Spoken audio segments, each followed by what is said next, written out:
നീ എടുത്തിരിക്കണത് സർക്കിളാണ്, അതിൽ കറക്റ്റായിട്ട് ഷൂട്ട് ചെയ്യണം. നീ എടുത്തിരിക്കുന്നത്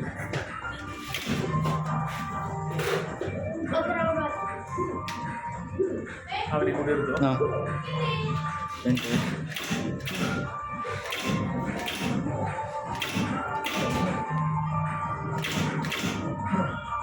അതെ ഈ പെണ്ണിനെ അടിക്കണ്ടാ, ഈ പൂജിയില്ലേ ഇവിടെ.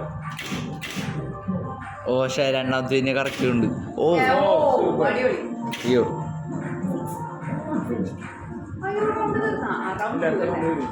സമയം രണ്ടിൻ്റെ കറക്കുണ്ട്.